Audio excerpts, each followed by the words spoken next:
বামেদের প্রার্থী তালিকায় এবার রয়েছে একাধিক চমক। গত বিধানসভা নির্বাচনে যেখানে দাঁড়িয়েছিল তার থেকে এবার অনেকটাই বদল হবে কেন্দ্র বিন্যাসে। সূত্র মারফত যে খবর তাতে বামেরা যে কয়েকটা সিট টার্গেট করেছে তাকে পাখির চোখ করেই নির্বাচনে ঝাঁপাতে চাইছে। এর বাইরের বেশ কিছু আসনেও রাজ্যের বাম আন্দোলনের পরিচিত মুখেরা প্রার্থী হতে পারে বলে সূত্রের খবর। একেবারে উত্তরবঙ্গ থেকে শুরু করলে দেখা যাবে যে কোচবিহারের মাথাভাঙা কেন্দ্র থেকে প্রার্থী হতে পারে ছাত্রনেতা প্রণয় কার্জি। রাজবংশী প্রণয় ইতিমধ্যে বাংলা বাঁচাও যাত্রায় তার বক্তৃতায় মানুষের মন জয় করেছে।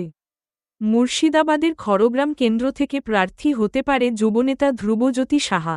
ওই জেলায় ডোমকল থেকে সম্ভাব্য প্রার্থী মোস্তাফিজুর রহমান। রানীনগর কেন্দ্রেও থাকতে পারে উল্লেখযোগ্য চমক।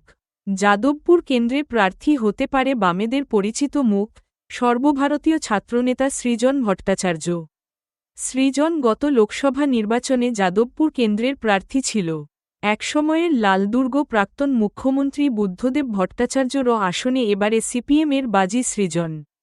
বালি থেকে প্রার্থী হতে পারে আরেক পরিচিত মুখ দীপশিতা ধর।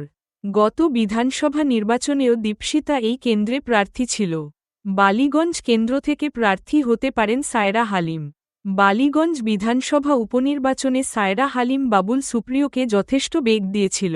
বর্ধমান দক্ষিণের সম্ভাব্য প্রার্থী পৃথাতা। ব্যারাকপুর কেন্দ্রের সম্ভাব্য প্রার্থী দেবদূত ঘোষ। সূত্রের খবর বেহালা পশ্চিম কেন্দ্রে সিপিএম প্রার্থী করতে চলেছে নাট্যকার সৌরভ পালোধিকে। দুর্নীতি মামলায় আপাতত জামিনে থাকা পার্থ চ্যাটার্জিকে এবার টিকিট দেবে না তৃণমূল। বেহালা পূর্ব কেন্দ্রে সম্ভাব্য সিপিএম প্রার্থী সমিতা হরচৌধুরী। বেলেঘাটা কেন্দ্রে সিপিএমের সম্ভাব্য বাজি ছাত্রনেতা দেবাঞ্জন দে। ডায়মন্ড হারবার কেন্দ্রে সিপিএমের সম্ভাব্য প্রার্থী প্রতিকুর রহমান। দমদম ছিল একসময়কার লালদুর্গ। সেই দমদম কেন্দ্রে এবারে সিপিএমের সম্ভাব্য প্রার্থী ময়ূক বিশ্বাস। দমদম উত্তর কেন্দ্রে সিপিএমের সম্ভাব্য বাজি হতে চলেছে বর্ষিয়ান সিপিএম নেতা সুজন চক্রবর্তী। গত নির্বাচনে তন্ময় ভট্টাচার্য এই কেন্দ্রে প্রতিদ্বন্দ্বিতা করে। নানান বিতর্কে জড়িয়ে তন্ময় বাবু আপাতত কোথাও প্রার্থী হচ্ছেন না বলেই সূত্রের খবর। দুর্গাপুর পূর্ব কেন্দ্রে সম্ভাব্য সিপিএম প্রার্থী আভাস রায় চৌধুরী। হরিণঘাটা কেন্দ্রে সিপিএমের সম্ভাব্য প্রার্থী অলোকেশ দাস। জামুরিয়া কেন্দ্রে সিপিএমের সম্ভাব্য প্রার্থী দিল্লির ছাত্রনেত্রী ঐশী ঘোষ।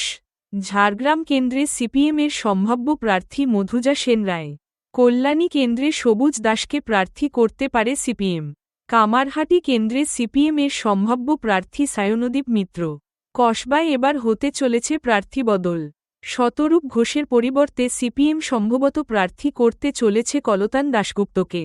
শতরূপের জন্য উল্লেখযোগ্য অন্য কোনো আসন নিশ্চিতভাবেই রয়েছে বলে সূত্রের খবর। কাশীপুর বেলগাছিয়া কেন্দ্রে সিপিএমের সম্ভাব্য প্রার্থী প্রদীপ দাশগুপ্ত। খর্ধ কেন্দ্রে সম্ভাব্য সিপিএম প্রার্থী দেবজ্যোতি দাস। মহেশতলা কেন্দ্রে সিপিএমের সম্ভাব্য প্রার্থী পারমিতা ঘোষ। মানিকতলা কেন্দ্রে সিপিএমের সম্ভাব্য প্রার্থী রাজীব মজুমদার। নন্দীগ্রাম কেন্দ্রেও রয়েছে চমক। নন্দীগ্রামে গতবার প্রার্থী হয়েছিল মীনাক্ষী মুখার্জি। তবে নন্দীগ্রাম কেন্দ্রে এবারে সিপিএমের সম্ভাব্য প্রার্থী তরুণ আইনজীবী সায়ন ব্যানার্জি। রাজারহাট নিউটাউন কেন্দ্রে সিপিএমের সম্ভাব্য প্রার্থী সপ্তর্ষি। জোড়াসাঁকো কেন্দ্রে সিপিএমের সম্ভাব্য প্রার্থী বিকাশ ঝা। টালিগঞ্জ কেন্দ্রে সিপিএমের সম্ভাব্য প্রার্থী শ্রীলেখা মিত্র। সবশেষে চমক কোথায় দাঁড়াতে পারে মীনাক্ষী। সূত্রের খবর মীনাক্ষীর সম্ভাব্য কেন্দ্র উত্তরপাড়া। মীনাক্ষীকে ক্যাপ্টেন করেই নির্বাচনে ঝাঁপাতে চাইছে সিপিএম। মীনাক্ষীর নেতৃত্বে বামেদের এই নতুন ব্রিগেড কতটা ভালো ফল করতে পারে তার দিকে নজর থাকবে রাজনৈতিক মহলের।